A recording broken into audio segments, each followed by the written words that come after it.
दर्शक 4 हो 40 हो 400 हो फर्क नहीं पड़ता है, लेकिन अगर एक भी दर्शक अच्छा होना तो बस कलाकार को इससे अच्छा और इससे बढ़िया कुछ नहीं चाहिए। सो मैं कौन सी क्लास में पढ़ते हैं आप? हम 8th में पढ़ते हैं। अरे मुझे लगा यार अभी 1 या 2 में पढ़ते होगे तुम।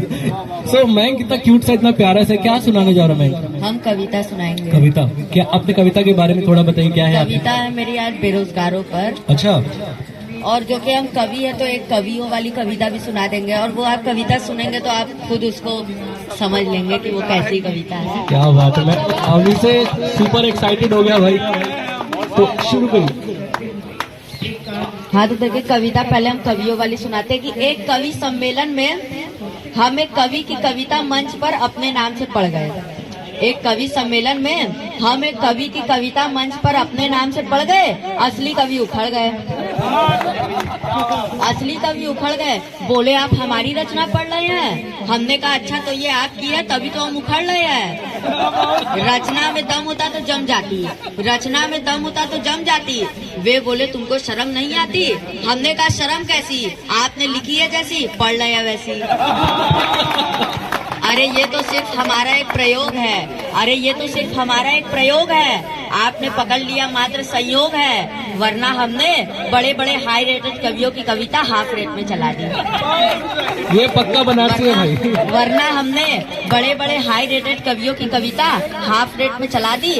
आज तक पकड़ में नहीं आई, इसको कहते उस्तादी। हाँ कभी सूरदास, तुलसीदास, कबीर दास, जिसकी कहो उसकी सुना दे। कहो तो भाई अशोक चक्रधर की सुना के तालियां बजवा दे, क्योंकि हमारे साथ ताली बजाने वाले श्रोता भी किराए पर चलते हैं। क्योंकि हमारे साथ ताली बजाने वाले श्रोता भी किराए पर चलते हैं। कितने बेरोजगार तो इसी धंधे से पलते हैं। धंधे की बात सुनते ही बेचारा असली कवि शर्मा गया, और अगले दिन से वो भी ताली बजाने वालों में आ गया। क्या बात है। आजकल वे हमारे गुण गा रहे हैं। कविता से पेट नहीं चलता था, तालियों से चला रहे हैं। अच्छी चल पड़ी है तालियों की दुकान, जितना पेमेंट उतना भुगतान। गिनकर तालियां बजवाते हैं, और कवियों से ज्यादा पेमेंट तो वो एडवांस में पाते हैं। एडवांस मिल गया तो वाह वाह, नहीं तो हाय हाय मचाते हैं। और मैं आपको एक कविता सुनाता हूँ, जो कि अभी हम बेरोजगारों की बात की है, तो इस कविता का शीर्षक है बेरोजगारों का नगर।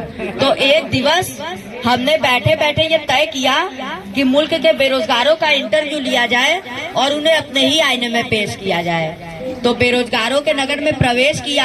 एक बेरोजगार ने ताना दिया, लो एक और आ गए। साहब को कुर्सी दो। दूसरा बोला कुर्सी, अम्मा यार कुर्सी होती तो यह बुढ़ापे के नाम से रोता, हिंदुस्तान का प्रधानमंत्री नहीं होता। हमने कहा अच्छा पानी पिलाएंगे। वो बोला कहाँ से लाएंगे, हम खुद प्यासे खड़े हैं और सारे कुएं डिग्रियों से भरे हैं। नल से भी उतना ही पानी आता है जितना दूध में मिलाया जाता है। मैंने एक रोते हुए बेरोजगार से पूछा, भाई साहब आप क्यों रो रहे हैं, क्या बिना रिश्वत दिए कोई नौकरी प्राप्त हो रही है? वो बोला नहीं हुजूर, आज हमारा जन्मदिन है, हमारी एज लिमिट समाप्त हो रही है। नहीं हुजूर, आज हमारा जन्मदिन है, हमारी एज लिमिट समाप्त हो रही है। हमने कहा कमाल है, 25 साल का जवान खून बेकार और 85 साल का बूढ़ा खून इतना जोरदार कि सब सुविधाएं पाए और जवान खून सड़कों पे सुखा दिया जाए। हमारे संविधान से कहना चाहिए कि एज लिमिट मंत्रियों के लिए भी रहना चाहिए। हमारे संविधान से कहना चाहिए एज लिमिट मंत्रियों के लिए भी रहना चाहिए। एक बेरोजगार बोला साहब हमारे नगर में क्रांति हो गई, आज कल्लू रोटी खा रहा है। दूसरा बेरोजगार बोला क्यों उल्लू बना रहा है, क्या दिन में भी सपना आता है, काम वाले तो भूखे मर रहे हैं, बेरोजगार भी कभी रोटी खाता है। एक बूढ़ा नौजवान बोला साहब हमारी जिंदगी भी कितना बड़ा श्राप है, हमारा दुश्मन हर लड़की का बाप है। वे हमारे माँ बाप से कहते हैं क्यों आपके साहबजादे अपने पैर पर खड़े हैं? वो बोलते हैं नहीं, नौकरी के बिना फिलहाल लंगड़े हैं। वे हमें अपमान की बैसाखियां देकर चले जाते हैं, और हम इस युग के श्रवण कुमार अपने माँ बाप को कंधा भी नहीं दे पाते हैं। क्या बात है। और एक बेरोजगार ने गधे को मारा। एक बेरोजगार ने गधे को मारा।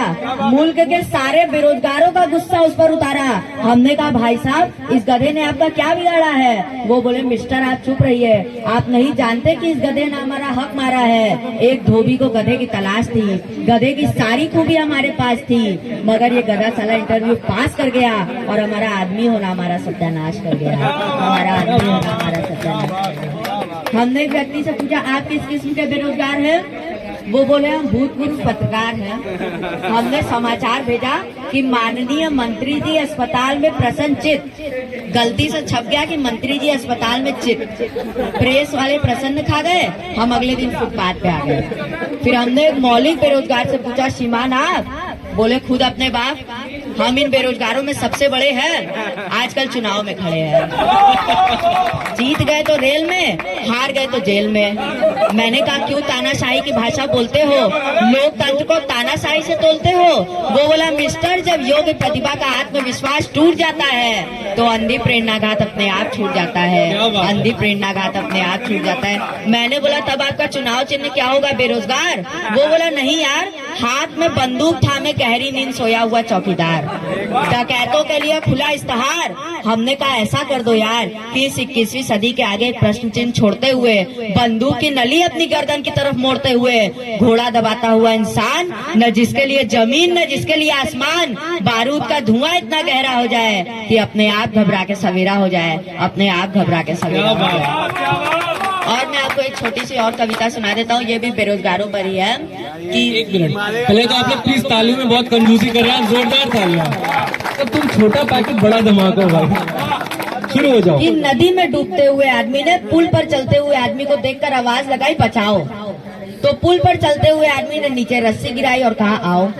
पर डूबता हुआ आदमी रस्सी पकड़ नहीं पा रहा था, रह रह के चिल्ला रहा था मैं मरना नहीं चाहता, बहुत महंगी जिंदगी है और कल ही तो मेरी एबीसी कंपनी में नौकरी लगी है। इतना सुनते ही ऊपर वाले ने अपनी आंखें मीच ली और उसे डूबकर मरता देख रस्सी खींच ली। दौड़ता दौड़ता एबीसी कंपनी आया और हाफते हाफते उसने अधिकारी को बताया, देखिए अभी अभी आपका एक आदमी डूबकर मर गया है और इस तरह आपकी कंपनी में एक जगह खाली कर गया है, तो लीजिए लीजिए लीजिए मेरी डिग्रियां संभाले, बेरोजगार हूँ मुझे लगा ले। तो अधिकारी हंसते हुए बोला, दोस्त तुमने आने में थोड़ी देर कर दी, क्योंकि अभी 10 मिनट पहले हमने वो जगह भर दी और इस जगह पर हमने उस आदमी को लगाया है जो उसे धक्का देकर तुमसे पहले यहाँ आया है। क्या बात है, क्या बात है। मतलब कहाँ से पर लिखा है कि ओपन माइक मतलब खुला माइक, सबका माइक। सो माइक के बाद please you are most welcome. अच्छा, बनारस में लोग कहते हैं कि बहुत सारे मंदिर हैं, तो पूरे भारत में भी बहुत सारे मंदिर हैं, तो उस पर कविता है कि सारा भारत एक मंदिर है, पूर्वजों ने इसे बनाया है, स्त्रियां यहाँ की पतिव्रता सब जग में इज्जत पाया है, निर्माण में अपने भारत के स्वेच्छा से जीवन दान दिया, बलिदान धर्म उत्साह त्याग से मंदिर का निर्माण किया, और दसों दिशाएं गूंजी टन टन टन टन की टंकारों से, कानों में शब्द न आ पाता है भक्तों के जयकारों से, यह वह मंदिर है जिसमें नित्य सभी तरह का मेला है, प्रतिपल आता जय जय गाता नव भक्तों का रेला है। और जब यह मंदिर बना न आया यहाँ ईंट चूना गारा, इसे बनाने में निर्माताओं ने अपना तनवारा, अस्थि जाल का चूर्ण यहाँ पर चूना गया बनाया था, उसका गारा करने के हित में उसने रत्न मिलाया था, ईंटों के स्थानों पर अपने हाथों से अपने सर के ऊपर सर, फिर उस पर सर पर सर रख कर भवन बना है इसी भांति ईंट न चूना पानी से, किंतु निर्मोही जान के मस्तानों की कुर्बानी से।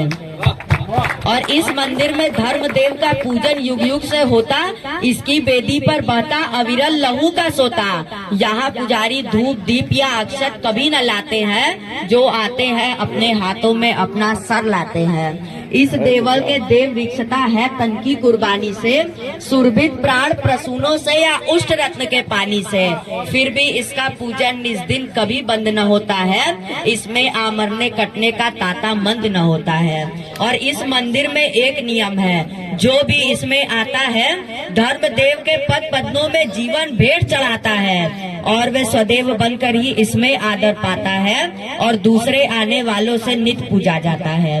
आओ तुम्हें दिखाए अंध प्रतिमाएं उन वीरों की, देश धर्म के मस्त दीवाने राजा और फकीरों की, यह मंदिर भी गाता रहता गाथा उन्हीं जवानों की, जिसके कड़कड़ देते साक्षी उनके ही बलिदानों की।